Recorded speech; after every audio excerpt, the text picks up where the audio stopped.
రెండు ఒకటే దగ్గర ఉన్నాయి, అదే పొజిషన్కి నువ్వు రావడం అనేది జరిగింది. ఇప్పుడు నీ యొక్క స్థానభ్రంశం ఎంత? వృత్తాకార మార్గంలో తిరిగి మళ్ళీ అదే పొజిషన్కి నువ్వు రావడం అనేది జరిగింది. అప్పుడు నీ స్థానభ్రంశం ఎంత? తొలి స్థానానికి తుది స్థానానికి మధ్య గల అతి తక్కువ పొడవు ఇక్కడ ఉందా? అతి తక్కువ పొడవు అనేది లేదు. సో నీ స్థానభ్రంశం ఏమైతుంది? ఇక్కడ 0 అనేది అవుతుంది. మోస్ట్ ఇంపార్టెంట్ క్వశ్చన్, నీకు ఎగ్జామ్ పాయింట్ ఆఫ్ వ్యూలో అడగడానికి అవకాశం ఉంది. ఒక వ్యక్తి వృత్తాకార మార్గంలో ప్రయాణించి తిరిగి అదే స్థానానికి చేరుకున్న అతని యొక్క స్థానభ్రంశం ఎంత?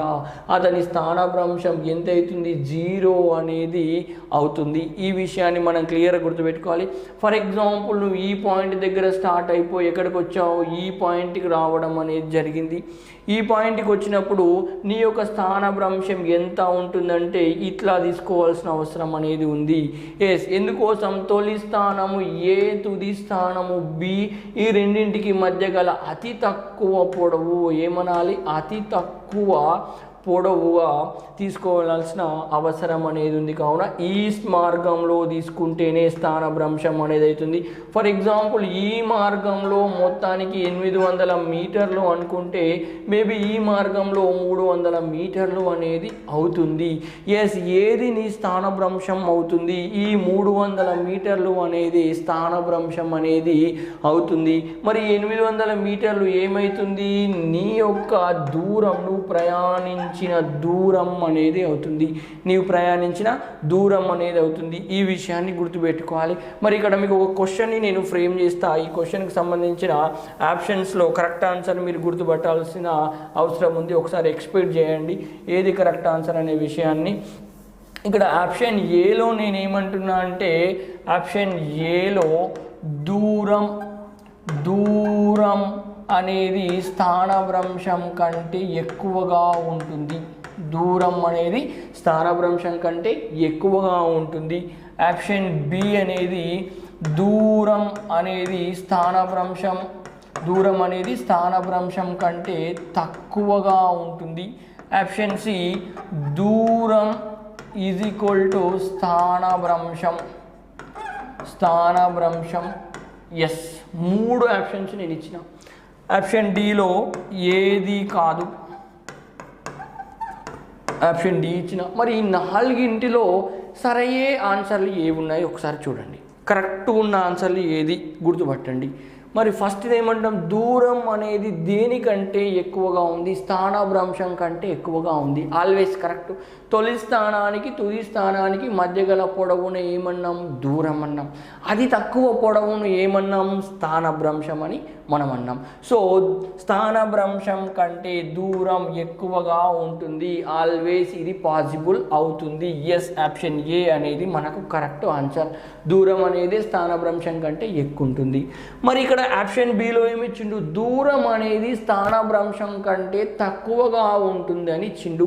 దూరం అనేది దేనికంటే తక్కువ ఉంటుందట? స్థానభ్రంశం కంటే తక్కువగా ఉంటుందట. తక్కువ ఉండే పాసిబిలిటీ లేదు. తక్కువ ఉంటే దాన్నే మనం ఏమనాలి? స్థానభ్రంశం అనాలి. తొలి స్థానానికి తుది స్థానానికి మధ్య గల అతి తక్కువ పొడవును ఏమనాలి? స్థానభ్రంశం అనాలి. సో దాని దూరం అనే ఛాన్సెస్ అనేవి లేవు. సో దూరం అనేది స్థానభ్రంశం కంటే తక్కువగా ఉండదు. ఇది తప్పు. మరి దూరం ఈజ్ ఈక్వల్ టు స్థానభ్రంశం అవుతుందా? ఒక్కసారి ఆలోచించండి. దూరం స్థానభ్రంశం ఈక్వల్ అయ్యే పొజిషన్ ఎప్పుడైనా ఉందా? దీనికోసమే ఈ క్వశ్చన్ నేను ఫ్రేమ్ చేయడం అనేది జరిగింది. దూరం ఈజ్ ఈక్వల్ స్థానభ్రంశం అయ్యే అవకాశాలు ఎక్కడైనా ఉన్నాయా? ఎస్, కొన్ని ఎక్సెప్షనల్ కేసెస్లో దూరం ఈజ్ ఈక్వల్ స్థానభ్రంశం అనేది అవుతుంది. ఎందుకోసం అంటే ఇది నీ పాయింట్ ఏ. ఈ పాయింట్ ఏ నుంచి పాయింట్ బికి నువ్వు ఏ విధంగా ప్రయాణించినావు? సరళ రేఖా మార్గంలో ప్రయాణించినావు, స్ట్రేట్ మార్గంలో ప్రయాణించినావు. అప్పుడు అతి తక్కువ పొడవును తీసుకునే పాసిబిలిటీ లేదు. ఇట్లా తీసుకోరాదు, ఇట్లా తీసుకోవడానికి అవకాశం అనేది లేదు. ఎప్పుడైతే ఒక వస్తువు స్ట్రేట్ మార్గంలో సరళ రేఖా మార్గంలో ప్రయాణించినప్పుడు దూరం స్థానభ్రంశం అనేది అవుతుంది. నీకు ఎగ్జామినేషన్లో డైరెక్ట్ క్వశ్చన్ దాన్ని అడగడానికి అవకాశం అనేది ఉంది. దూరం స్థానభ్రంశం ఈక్వల్ అయ్యే పొజిషన్ ఈ క్రింది వాటిలో గుర్తించండి. వస్తువు వృత్తాకార మార్గంలో తిరిగినప్పుడు, వస్తువు సరళ రేఖా మార్గంలో తిరిగినప్పుడు లేదా ప్రయాణించినప్పుడు, వస్తువు సరళ రేఖా మార్గంలో ప్రయాణించినప్పుడు దూరం ఏమవుతుంది? దూరం స్థానభ్రంశం అనేది అవుతుంది. ఎప్పుడు సరళ రేఖా మార్గంలో ప్రయాణించినప్పుడు కంపల్సరిగా ఈ పాసిబిలిటీ అనేది మనకుంది. సో ఈ కేసు కూడా మనకేమవుతుంది? పాసిబుల్ అనేది అవుతుంది. సరళ రేఖా మార్గం ఇచ్చినప్పుడు ఏది కాదు అనేది మనకి ఇక్కడ అనవసరం. Option A and option C రెండు కూడా కరెక్ట్ స్టేట్మెంట్లుగా తీసుకునే అవకాశం అనేది మనకు ఈ టాపిక్లో ఉంది. మ్యాక్సిమం ఈ పాయింట్ని గుర్తుపెట్టుకోవాలి. ఆల్వేస్ ఏది పాసిబుల్ అవుతుంది? ఒకసారి నేను ఇక్కడ రాస్తున్నా. దూరం అనేది స్థానభ్రంశం కంటే ఎక్కువగా ఉంటుంది. ఇట్లా కరెక్టే. లేదు, స్థానభ్రంశం అనేది దూరం కంటే ఆల్వేస్ ఏ విధంగా ఉంటుంది? తక్కువగా ఉంటుంది. ఇది కూడా కరెక్టే, కన్ఫ్యూజ్ కావద్దు. ఇక్కడ ఏమైనా స్థానభ్రంశం దూరం కంటే తక్కువ ఉంది. కొన్నిసార్లు స్థానభ్రంశం ఈజ్ ఈక్వల్ టు దూరం అనేది కూడా అవుతుంది. ఈ 3 పాయింట్స్ కూడా మన కరెక్ట్ స్టేట్మెంట్లుగానే తీసుకోవచ్చు. మీరు ఏ విధంగా కూడా కన్ఫ్యూజ్ కావద్దు. దూరం అనేది స్థానభ్రంశం కంటే ఎక్కువ ఉంది, రైట్. స్థానభ్రంశం అనేది దూరం కంటే తక్కువ ఉంది, రైట్. కొన్నిసార్లు ఎక్సెప్షనల్ కేసెస్ సరళ రేఖా మార్గంలో ఎక్సెప్షనల్ కేసెస్ స్థానభ్రంశం దట్ ఈజ్ ఈక్వల్ టు ఏమవుతుంది? స్థానభ్రంశం దట్ ఈజ్ ఈక్వల్ టు దూరం అనేది అవుతుంది.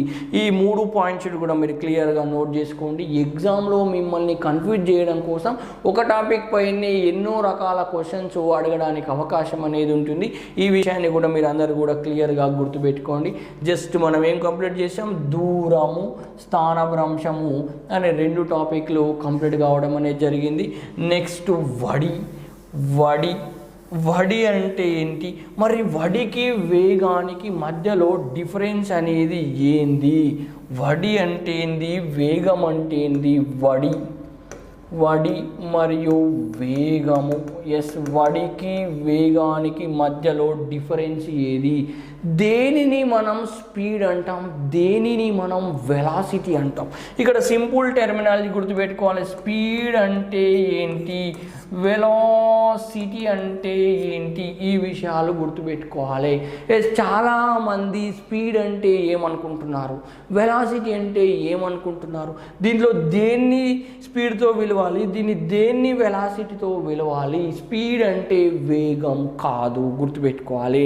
మనం బయట ట్రాఫిక్ రూల్స్ దగ్గర, మనం ట్రాఫిక్ దగ్గర రాసిన బోర్డ్స్ ఉంటాయి, స్పీడ్ థ్రిల్స్ బట్ కిల్స్ అని.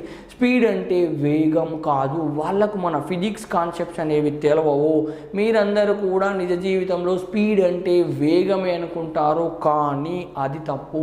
స్పీడ్ అంటే వడి, వెలాసిటీ అంటే వేగము. ఇది బేసిక్ అండి, గుర్తుపెట్టుకోవాలి. కన్ఫ్యూజ్ కావాల్సిన అవసరం అనేది లేదు. ఎస్, మళ్ళీ ఒకసారి చెప్తున్నా.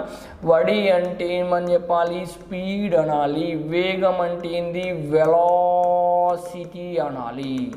ఎస్, వెలాసిటీ అనాలి. స్పీడ్ అంటే వడి, వెలాసిటీ అంటే వేగము. కన్ఫ్యూజ్ కావద్దు. ఎందుకు చెప్తున్నా అంటే మ్యాక్సిమం స్టూడెంట్స్ స్పీడ్ అనగానే దాన్ని వేగం అనుకొని తప్పుగా ఆన్సర్లు గుర్తించడం అనేది జరుగుతుంది. అందుకోసమే దీన్ని స్ట్రెస్ చేసి ఇక్కడ నేను చెప్పడం అనేది జరుగుతుంది. మరి వడిని ఏ విధంగా డిఫైన్ చేస్తాం, వేగంని ఏ విధంగా డిఫైన్ చేస్తాం? వడి అంటే సింపుల్, దూరం బై కాలము. దూరం బై కాలము. ఒక వస్తువు ప్రయాణించిన దూరము బై వస్తువు ప్రయాణించడానికి పట్టిన కాలాన్ని మనం ఏమంటున్నాం? వడి అంటున్నాం. దూరము బై కాలము, వస్తువు ప్రయాణానికి కావలసిన ఏంటి దూరము, దాంతోపాటు కాలము, నువ్వు ప్రయాణించిన దూరము మరి ఆ ప్రయాణానికి పట్టిన కాలాన్ని తీసుకుంటే మనకేమొస్తుంది, వడి అనేది వస్తుంది. సింపుల్, దూరం బై కాలాన్ని వడితో చెప్పాను. మరి వేగాన్ని ఏ విధంగా డిఫైన్ చేస్తాము, ఒక వస్తువు యొక్క వేగము లేదా నీ యొక్క వేగాన్ని ఏ విధంగా డిఫైన్ చేస్తాము, స్థానభ్రంశం బై కాలము, స్థానభ్రంశము బై కాలము. స్థానభ్రంశము బై కాలము, వస్తువు ప్రయాణించిన స్థానభ్రంశము, ఈ స్థానభ్రంశానికి పట్టిన కాలము, రెండింటిని తీసుకుంటే మనకు వచ్చేది ఏంది, వస్తువు యొక్క వేగం వస్తుంది. దూరము కాలము తీసుకుంటే వచ్చేది వడి, స్థానభ్రంశము కాలము తీసుకుంటే వచ్చేది వేగము. ఈ డిఫరెన్స్ అనేది క్లియర్గా మైండ్లో కూర్చొని పోవాలి. ఎస్, ఫర్ ఎగ్జాంపుల్ ఇది పాయింట్ ఏ దగ్గర ఉంది, పాయింట్ ఏ దగ్గర ఉంది, ఈ వస్తువు తిరిగి తిరిగి తిరిగి తిరిగి ఇట్లా పోయి ఇక్కడ పాయింట్ బి అనుకుందాం. వస్తువు ప్రయాణించిన దూరము 800 మీటర్లు అనుకుందాం, 800 మీటర్లు అనుకుందాం. దీని ప్రయాణానికి పట్టిన సమయం ఎంత తీసుకుంటున్నా, 10 నిమిషాలు అనేది తీసుకుంటున్నా. నీకు ఏమి ఇచ్చాను, దూరము ఇచ్చాను మరియు కాలము ఇచ్చాను. అప్పుడు నీకు ఏ ఆన్సర్ క్యాలిక్యులేట్ చేయాల్సిన అవసరం వస్తుంది, వడి అనేది క్యాలిక్యులేట్ చేయాల్సిన అవసరం అనేది వస్తుంది. లేదు, ఇదే క్వశ్చన్లో నేను నీకు ఏమి ఇచ్చాను, ఇట్లా డైరెక్ట్ అతి తక్కువ పొడవు ఇచ్చి ఇక్కడ ఏం చెప్పాను, 200 మీటర్లు ఇచ్చి 2 నిమిషాలు అనేది ఇవ్వడం అనేది జరిగింది. అంటే ఇక్కడ షార్ట్ కట్ వేలో నేను మెన్షన్ చేసింది పాయింట్ ఏ నుంచి పాయింట్ బికి 200 మీటర్లను చూపిస్తే ఇది దేన్ని ఇండికేట్ చేస్తుంది, ఇది స్థానభ్రంశాన్ని ఇండికేట్ చేస్తుంది. ఈ స్థానభ్రంశాన్ని ఇండికేట్ చేయడంతో పాటు దాని యొక్క టైమింగ్ కూడా నేను మెన్షన్ చేశాను, 2 నిమిషాలు మెన్షన్ చేశాను. అప్పుడు నువ్వు కనుగొనాల్సింది ఏంది, వేగంని కనుగొనాల్సిన అవసరం అనేది ఉంది. లేదు, ఇట్లానే క్వశ్చన్ ఇచ్చేసి మనకు 2 క్యాలిక్యులేట్ చేయొచ్చు. ఈ క్వశ్చన్ ఇచ్చేసేసిండు, సేమ్ ఇదే క్వశ్చన్ మీ కళ్ళ ముందు ఉంది, ఎగ్జామ్ పేపర్లో ఉంది. మరి ఈ వస్తువు ప్రయాణానికి ప్రయాణం యొక్క వడిని క్యాలిక్యులేట్ చేయండి, వేగాన్ని క్యాలిక్యులేట్ చేయండి, స్పీడ్ని క్యాలిక్యులేట్ చేయండి లేదా వెలాసిటీని క్యాలిక్యులేట్ చేయండి అని ఎగ్జామ్లో మనకిస్తే 800 మీటర్లు అనేది ఏమవుతుంది, నువ్వు ప్రయాణించిన దూరం అవుతుంది. 200 మీటర్లు ఏమవుతుంది, నువ్వు ప్రయాణించిన స్థానభ్రంశం అవుతుంది. మరి ఇక్కడ ఉన్న 2 నిమిషాలు ఏంది, స్థానభ్రంశానికి పట్టిన సమయం అవుతుంది. ఇక్కడ ఉన్న 10 నిమిషాలు ఏమవుతుంది, నువ్వు ప్రయాణించడానికి దూరానికి కావలసిన సమయం అనేది అవుతుంది. సో దూరము బై కాలం తీసుకొని క్యాలిక్యులేట్ చేస్తే నీకు వడి వస్తుంది, స్థానభ్రంశము బై కాలము తీసుకుంటే వేగం అనేది వస్తుంది. ఈ విషయాన్ని గుర్తుపెట్టుకోవాలి. అదే విధంగా మరి వడి అనేది ఏ రాశి, వడి అనేది ఏ రాశి, సదిశ రాశ అదిశ రాశ. దూరము అనేది ఏ రాశి అని చెప్పిన నేను క్లియర్గా అదిశ రాశి అని చెప్పిన. మరి ఇక్కడ వడి అనేది దూరం గురించే తెలుపుతుంది కావున ఇది కూడా అదిశ రాశి. ఏ రాశి, అదిశ రాశి. మరి వేగం అనేది ఏ రాశి, వేగం అనేది ఏ రాశి, వేగం దేని గురించి తెలుపుతుంది, స్థానభ్రంశం గురించి వేగం అనేది తెలుపుతుంది. స్థానభ్రంశం ఏ రాశి అని చెప్పినా స్థానభ్రంశం అనేది సదిశ రాశి అని చెప్పిన. ఎందుకోసం, ఇది దిశ మరియు పరిమాణం 2 అంశాలపై ఆధారపడుతుంది. సో వేగము కూడా దేని గురించి చెప్తుంది, స్థానభ్రంశం గురించే చెప్తుంది. కావున ఇది కూడా ఏ రాశి అవుతుంది, సదిశ రాశి అవుతుంది. ఎస్, సదిశ రాశి అవుతుంది. ఈ విషయం క్లియర్ గుర్తుపెట్టుకోవాలి. మరి అదే విధంగా వడికి ప్రమాణాలు ఏంటి, వడికి ప్రమాణాలు ఏంటి, వడికి ప్రమాణాలు మనకు ఆల్రెడీ తెలుసు. ఏంటి, ఇది దూరం గురించి తెలుపుతుంది కావున మనం సింపుల్గా మీటర్ పర్ సెకండ్ లేదా కిలోమీటర్ పర్ అవర్గా తీసుకోవచ్చు. మీటర్ అని ఎందుకు తీసుకున్నా, దూరానికి ప్రమాణాలు మీటర్. కాలానికి ప్రమాణాలు సెకండ్స్, లేదా దూరానికి యూనిట్స్ కిలోమీటర్, కాలానికి యూనిట్స్ అవర్స్. అందుకోసమే మీటర్ పర్ సెకండ్ తీసుకున్నా లేదా కిలోమీటర్ పర్ అవర్ అనేదాన్ని తీసుకున్నా. మరి అదేవిధంగా మరి వేగానికి ప్రమాణాలు ఏంటి? స్థానభ్రంశం. స్థానభ్రంశాన్ని కూడా దేనిలో సూచించినాం? స్థానభ్రంశం గురించి కూడా పొడవు గురించి తెలుపుతుంది. సో దాన్ని కూడా మనం ఏ విధంగా చెప్తాం? మీటర్లలో చెప్తాం, కాలము సెకండ్లలో చెప్తాం. అదేవిధంగా స్థానభ్రంశము పొడవు గురించి తెలుపుతుంది కావున కిలోమీటర్, కాలము అవర్స్. ఇక్కడ గమనించండి, వడికి వేగానికి రెండింటికి కూడా యూనిట్స్ ఏ విధంగా ఉన్నాయి? సేమ్గానే ఉన్నాయి. ఎట్లా? మీటర్ పర్ సెకండ్ లేదా కిలోమీటర్ పర్ అవర్. ఇక్కడ కూడా మీటర్ పర్ సెకండ్ లేదా కిలోమీటర్ పర్ అవర్, రెండు కూడా సేమ్ యూనిట్స్. కన్ఫ్యూజ్ కావాల్సిన అవసరం అనేది లేదు. కానీ చేంజ్ ఏంది? ఇక్కడ వేగం స్థానభ్రంశం గురించి తెలుపుతుంది, వడి దూరం గురించి తెలుపుతుంది. ఇది అదిశ రాశి, ఇది సదిశ రాశి. ఇప్పటికి మనం 4 టాపిక్స్ డిస్కస్ చేసుకోవడం అనేది జరిగింది. ఏంటేంటి? దూరము మరియు స్థానభ్రంశము, దూరము మరియు స్థానభ్రంశము. మరి ఈ 4 option A, option B, option C, option D, ఈ 4 ఏవి సదిశ రాశులు? సింపుల్గా ఫస్ట్ స్థానభ్రంశం సదిశ రాశి, వేగం సదిశ రాశి. ఏవి అదిశ రాశులు? వడి మరియు దూరం అనేవి అదిశ రాశులు. ఈ 4 ఇంకొక క్వశ్చన్, ఈ 4 పొడవు గురించి చెప్పేవి ఏవి? పొడవు గురించి ఎక్స్ప్లెయిన్ చేసేవి ఏవి? డైరెక్ట్గా, ఇండైరెక్ట్గా. వడి దేని గురించి తెలుపుతుంది? దూరం. దూరం దేని గురించి తెలుపుతుంది? పొడవు. సో ఇది కూడా కరెక్టే. వేగం దేని గురించి తెలుపుతుంది? స్థానభ్రంశం గురించి తెలుపుతుంది. మరి స్థానభ్రంశం దేని గురించి తెలుపుతుంది? పొడవు గురించి తెలుపుతుంది. ఇది కూడా కరెక్టే. దూరము, స్థానభ్రంశం డైరెక్ట్గా పొడవు గురించి తెలుపుతాయి.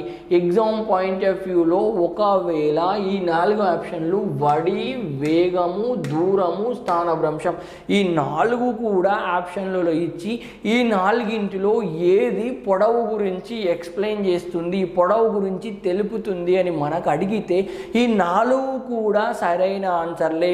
ఇవన్నీ అనే దాన్ని మనం చూజ్ చేసుకోవాల్సిన అవకాశం మనకు ఉంటుంది. ఎందుకోసం? డైరెక్ట్గా లేదా ఇండైరెక్ట్గా ఈ 4 టాపిక్స్ కూడా దేని గురించి ఎక్స్ప్లెయిన్ చేస్తాయి? పొడవు గురించి మాత్రమే ఎక్స్ప్లెయిన్ చేస్తాయి. ఈ విషయాలను మనం క్లియర్గా గుర్తుపెట్టుకోవాలి. వడి వేగం అయిపోయింది. నెక్స్ట్ త్వరణం అనే కాన్సెప్ట్, యాక్సిలరేషన్. మరి త్వరణం అంటే ఏంటి? త్వరణాన్ని ఏ విధంగా మనము డిఫైన్ అనేది చేస్తాం? త్వరణాన్ని ఏ విధంగా డిఫైన్ చేస్తాం? ఒక్కసారి మనం ఇక్కడ గమనిద్దాం. యాక్సిలరేషన్ అంటాం.